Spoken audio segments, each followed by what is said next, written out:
Hello students, welcome back to my YouTube channel. आज हम लोग स्टडी कर रहे हैं ब्लड प्रेशर के पार्ट 2 के बारे में।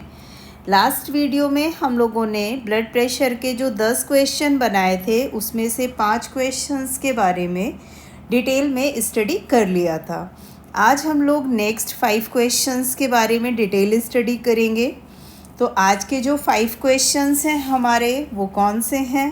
तो पहला है, ब्लड प्रेशर होने का खतरा किन किन लोगों को होता है। सेकंड क्वेश्चन है आज का, ब्लड प्रेशर की जांच कब की जाती है। थर्ड क्वेश्चन है, हाई ब्लड प्रेशर के मरीज को क्या ट्रीटमेंट देना चाहिए।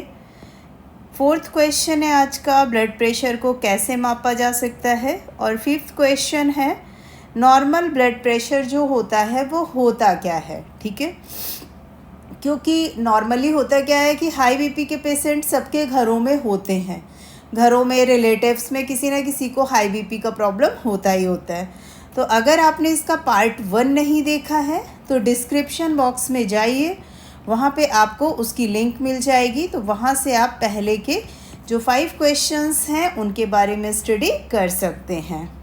और ये टॉपिक आपके लिए काफ़ी यूज़फुल होने वाला है, तो वीडियो के लास्ट तक ज़रूर बने रहें।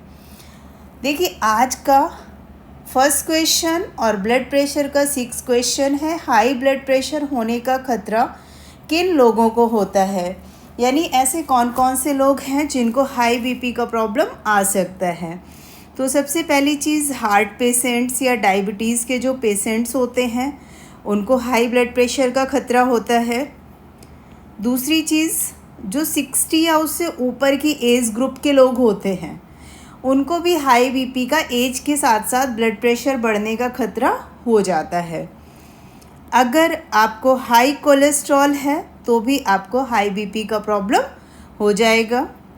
नेक्स्ट है आपका, अगर आपने गर्भ निरोधक दवाइयों का यूज़ किया है तो गर्भ निरोधक दवाइयों के जो साइड इफ़ेक्ट होते हैं उन साइड इफ़ेक्ट्स के कारण आपका जो बीपी है वो हाई हो जाएगा। नेक्स्ट है हमारा, अगर आप बहुत ज़्यादा मोटे हैं या मोटापा है आपको, आप चलते फिरते नहीं हैं, एक्सरसाइज नहीं करते हैं, उसकी वजह से भी आपको हाई बीपी का प्रॉब्लम फेस करना पड़ सकता है।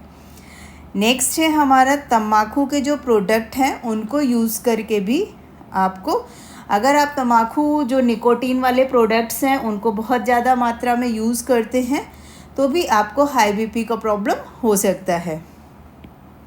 नेक्स्ट है हमारा, रेगुलर बेसिस पे एक्सरसाइज ना करके, अगर आप रेगुलर बेसिस पे एक्सरसाइज नहीं करते हैं तो उससे भी आपको हाई बीपी का खतरा हो सकता है।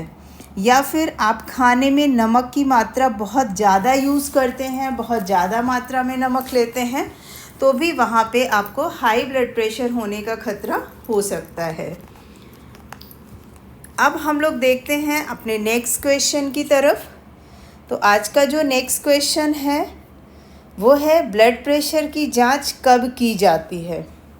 देखिए, रेगुलर बेसिस पे तो आप बीपी चेक नहीं करते हैं अपना, लेकिन अगर आपको हाई बीपी का प्रॉब्लम है या वैसे आपसे बोला जाता है एक रूटीन चेकअप बॉडी का कराते रहिए, तो जो रूटीन चेकअप होता है आपकी बॉडी का, अगर आपको कोई भी बीमारी नहीं है तो आपको ये चेकअप लगभग 3 से 6 महीने के डिफरेंस में कराते रहना चाहिए, ताकि आपको ये पता चलता रहे कि आपको हाई बीपी या फिर डायबिटीज़ या फिर थायराइड इस टाइप की कोई भी प्रॉब्लम्स तो नहीं हो रही हैं। क्योंकि अगर स्टार्टिंग में आपको इन प्रॉब्लम्स के बारे में पता चल गया तो आप उनको ठीक कर सकते हैं। तो देखिए, ब्लड प्रेशर जो होता है इसकी जाँच वैसे तो 6 महीने या साल भर में की जानी चाहिए, लेकिन अगर आपको हाई बीपी का प्रॉब्लम है तो आपको जो आपका बीपी है वो दिन में कम से कम एक बार चेक कर लेना चाहिए कि आप अपने बीपी को कंट्रोल कर पा रहे हैं कि नहीं कर पा रहे हैं।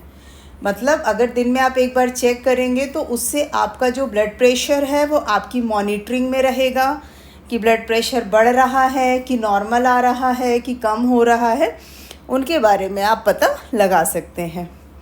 इसके अलावा अगर आप हॉस्पिटल में एडमिट हैं, जैसे बहुत सारे लोगों को आपने देखा होगा आईसीयू में एडमिट हैं या फिर आईसीयू के साथ साथ वेंटिलेटर पे एडमिट हैं, ठीक है, तो वेंटिलेटर, आईसीयू, इनमें आपने देखा होगा मॉनिटरिंग मशीन्स लगी होती हैं।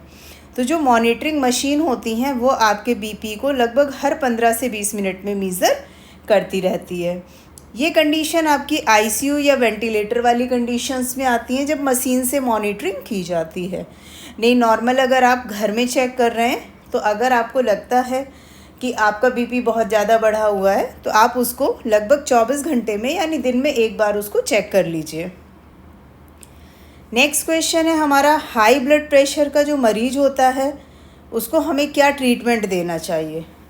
देखिए, डॉक्टर तो मेडिसिन प्रिस्क्राइब कर देगा, ठीक है।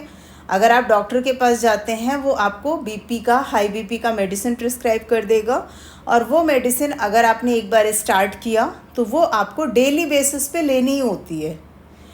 एक डायबिटीज़, एक बीपी, ये दो ऐसी बीमारियां हैं जिनकी की मेडिसिन आपको रेगुलर एक रूटीन में लेनी पड़ेगी।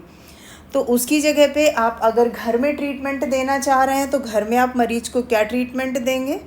तो फर्स्टली बॉडी का जो वेट होगा उसको कंट्रोल में रखना चाहिए। दूसरी चीज़, आपको रेगुलर बेसिस पे एक्सरसाइज करते रहना चाहिए।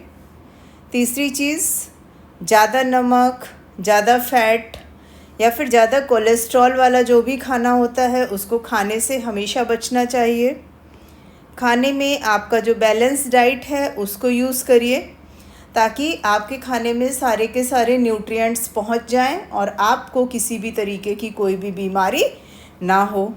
आपको स्ट्रेस नहीं लेना है, गुस्सा करने से बचना है, शराब युक्त पेय पदार्थ जो भी होते हैं उनका सेवन नहीं करना है, तम्बाकू या निकोटीन वाले जो भी प्रोडक्ट्स होते हैं उनका भी सेवन नहीं करना है।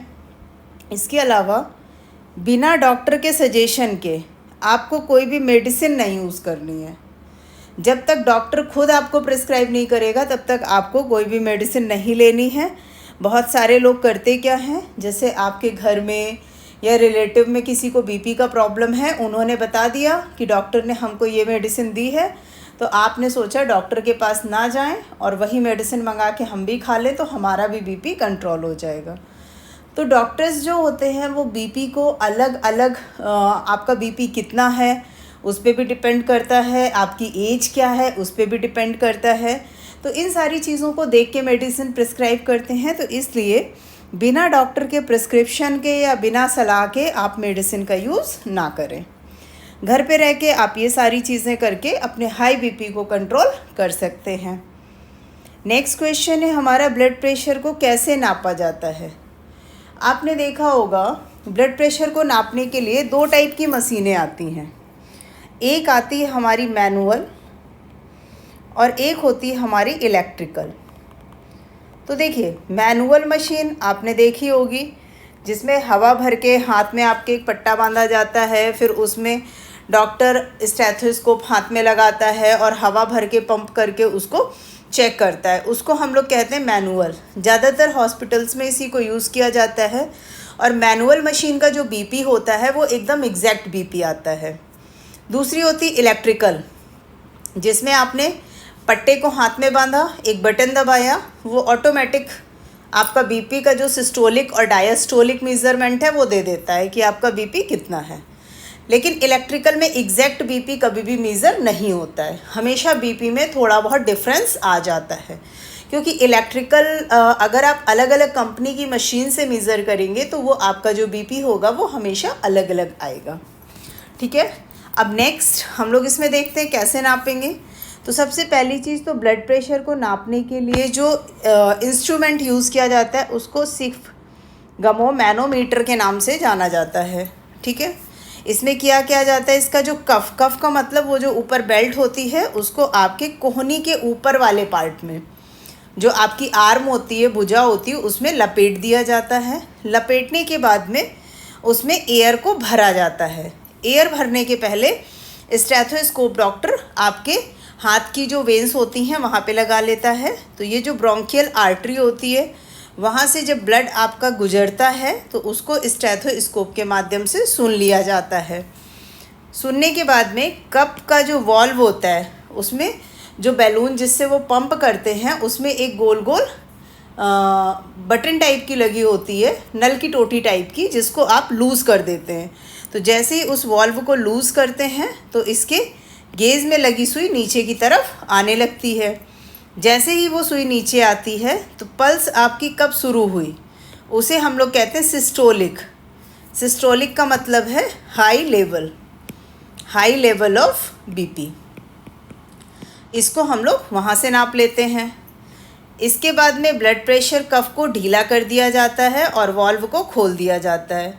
जैसे ही आप उस वॉल्व को खोलेंगे उसके अंदर जो आपका एयर का प्रेशर होगा, वो जो बेल्ट आपको टाइट लग रही होगी, वो बेल्ट एकदम से लूज़ होती है और प्रेशर जो आर्टरी पे होता है वो पड़ना बंद हो जाता है। तो जैसे ही आप कफ को ढीला छोड़ेंगे तो ब्लड की फिर से आपको एक आवाज़ सुनाई देती है। ब्लड का साउंड अगर आपने ध्यान दिया होगा तो लब और डब का साउंड आता है। जब स्टेथोस्कोप से डॉक्टर सुनते हैं तो वहाँ पे जो साउंड आता है वो लब डब का साउंड आता है। तो जब इसको ढीला छोड़ने के बाद जो रीडिंग आती है वो हमारी कहलाती है डायस्टोलिक। डायस्टोलिक जो होता है इसको हम लोग नॉर्मल लैंग्वेज में बोल सकते हैं लो लेवल ऑफ बीपी, यानी ये बीपी का लो लेवल होता है। ये हाई लेवल है और ये लो लेवल है, यानी सिस्टोलिक को हम लोग हाई लेवल बोलते हैं, डायस्टोलिक हमारा लो लेवल हो जाएगा। इन दोनों को हम लोग नोट कर लेते हैं और उसी से डॉक्टर्स ये बता पाते हैं कि बीपी हमारा नॉर्मल है या बीपी हमारा बढ़ा हुआ है। तो इस तरीके से करके हम ब्लड प्रेशर को नाप सकते हैं। तो देखिए, मैनुअल से हर एक इंसान नहीं नाप पाएगा, क्योंकि मैनुअल से नापने के लिए आपको मैनुअल मशीन को यूज़ करना आना चाहिए, साथ ही साथ स्टेथोस्कोप यूज़ करना आना चाहिए। लेकिन अगर आप ब्लड प्रेशर के मरीज़ हैं, आपको बीपी की समस्या है, तो आप घर में एक इलेक्ट्रिकल वाला बीपी मशीन रख सकते हैं और उससे आप अपने बीपी को मेज़र कर सकते हैं। नेक्स्ट हमारा क्वेश्चन है कि नॉर्मल ब्लड प्रेशर होता क्या है। तो देखिए, अगर आपका बीपी 120 और 80 mmHg है तो वो हमारा नॉर्मल बीपी कहलाता है। ये जो 120 है इसी को हम लोग सिस्टोलिक के नाम से जानते हैं जब बीपी मशीन में मेज़र करते हैं, और ये जो 80 है इसको हम लोग डायस्टोलिक के नाम से जानते हैं। तो ये हो गई हमारी सिस्टोलिक की कंडीशन, ये हो गई हमारी डायस्टोलिक की कंडीशन। ठीक है, तो ये होता है हमारा नॉर्मल बीपी 120/80। लेकिन अगर थोड़ा बहुत प्लस माइनस है, जैसे मान लीजिए 130 है ऊपर की रेंज, नीचे की रेंज 90 है, तो उसको भी हम लोग नॉर्मल बीपी की कंडीशन ही बोलेंगे। अब यहाँ पे देखिए, नोट करके मैंने एक पॉइंट दिया है कि अगर आपका जो ऊपरी नंबर है, ऊपरी नंबर का मतलब सिस्टोलिक 180 या इससे ज़्यादा हो, और जो नीचे का नंबर है वो 120 या उससे ज़्यादा हो, तो तुरंत आपको मेडिकल ट्रीटमेंट लेना चाहिए। उसमें लापरवाही बिल्कुल मत करिए कि अगर आपका बीपी 180, 120 या इससे ज़्यादा जा रहा है तो तुरंत आपको मेडिकल ट्रीटमेंट लेना है, अदरवाइज़ आपको हार्ट अटैक के चांसेस भी बढ़ सकते हैं। हार्ट अटैक पड़ सकता है, पैनिक अटैक पड़ सकता है, ब्रेन स्ट्रोक हो सकता है, कुछ भी हो सकता है। तो इसलिए इसमें लापरवाही बिल्कुल भी ना करें। तो आज हम लोगों ने ब्लड प्रेशर के पार्ट 2 में जो भी क्वेश्चंस थे उनके बारे में डिस्कस किया। आई होप वीडियो आपको पसंद आया होगा। वीडियो अगर पसंद आए, आपको इन्फॉर्मेटिव लगे जानकारी, तो ज़रूर इसको अपने दोस्तों के साथ में, अपने रिलेटिव्स के साथ में, ज़्यादा से ज़्यादा लोगों के साथ में शेयर करिए। और अगर वीडियो पसंद आ रहा है तो वीडियो को लाइक ज़रूर करिए। अगर ब्लड प्रेशर से रिलेटेड आपकी कोई भी क्वेरी है तो आप उसको कमेंट सेक्शन पे जाके कमेंट करके पूछना बिल्कुल ना भूलिए। ऐसे ही अच्छे अच्छे वीडियोस देखने के लिए चैनल को सब्सक्राइब करें और साथ ही पास में बने हुए बेल आइकन को भी प्रेस करें, ताकि आगे आने वाले वीडियोस की नोटिफिकेशन आपको जल्द ही मिल जाए। Thanks for watching.